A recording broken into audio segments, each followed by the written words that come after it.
In 1993, id Software released a video game that would influence the industry for decades, get installed on more computers than Windows 95, and leave thousands of college students with only a single question on their minds. You guys want to play Doom? The game earned attention for its technical sophistication, fast-paced gameplay, and controversial imagery, but one aspect that flew under the radar was its story, which was limited to brief screens of text that appear at the end of each of the game's episodes. Besides implying that the moons of Mars are flat, there's not a whole lot going on in these intermissions, a reflection of programmer John Carmack's belief that story in a game is like story in a porn movie. It's expected to be there, but it's not that important. This remark turned out to be slightly crass, but largely correct, as Doom's lack of story was embraced by its community, who felt no need to know the name of the gruff little guy the player controls. Even now, 30 years later, he's simply known as the Doom Guy, a name that the original game's developers have since embraced. By the time a franchise reboot was in development, the brevity of Doom's narrative content had become a community meme. It would have been easy for the creatively titled Doom to use this disinterest in story as an excuse to make the reboot's narrative as unimportant as the original games, and Doom 2016 does stick to a very minimal plot. When the game starts, a voice says, "Rip and tear, until it is done." Then the guy from Doom does that for a few hours, and eventually the game ends. Doom 2016's major innovation to this basic plot is adding something called characters.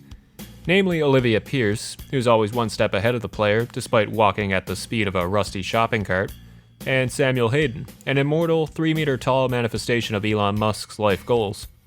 Olivia functions as a straightforward antagonist, working to advance the demonic invasion. She serves as the face of the otherwise indistinct army of demons, but her role isn't much more than that.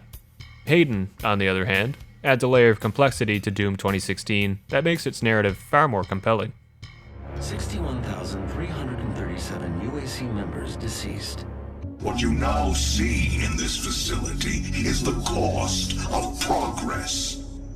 Hayden functions as a nominal ally to the Doom Guy, guiding him through the Mars base and advising him on how to stop Olivia's evil plans. However, it's clear from the outset that Hayden's goals are not perfectly aligned with the Doom Guy's. Rather than exterminate the demons and close the portal to hell, Hayden wants to harness their power, for the greater good, of course. The disconnect between Hayden and the Doom Guy's ultimate objectives adds a second layer of conflict to the story, which means Doom 2016 has exactly twice as much story as the classic games.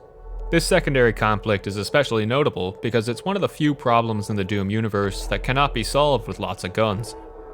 Despite Hayden's intention to continue profiting from the demons, the Doom Guy is forced to work with him to stop Olivia.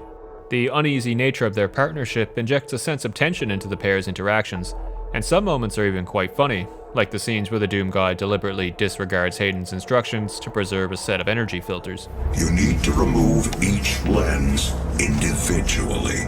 Carefully release the hinges.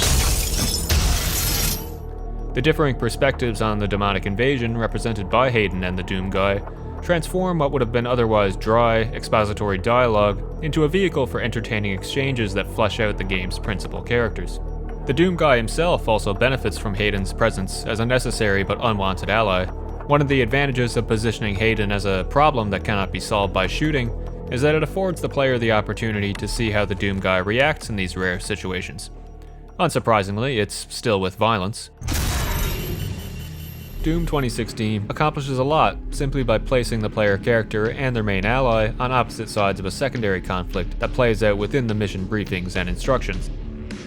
Doom Guy and Hayden's disagreements over whether the ends of harnessing hell energy justify the means of sacrificing your workers unfold through the game's exposition, naturally building up to Hayden's betrayal in the conclusion without distracting from the demon slaying the game focuses on. Doom 2016 successfully strikes a middle ground between the bare minimum of story contained in the classic games and modern expectations of what a video game narrative should be by adding layers to the primary conflict. While Doom would have got on just fine with nothing but big guns and bigger demons, it is ultimately better off with the brief yet effective narrative flourishes it has. John Carmack wasn't totally wrong for thinking that story isn't that important, but Doom 2016 is a testament to how having strong characters would make porn a whole lot better.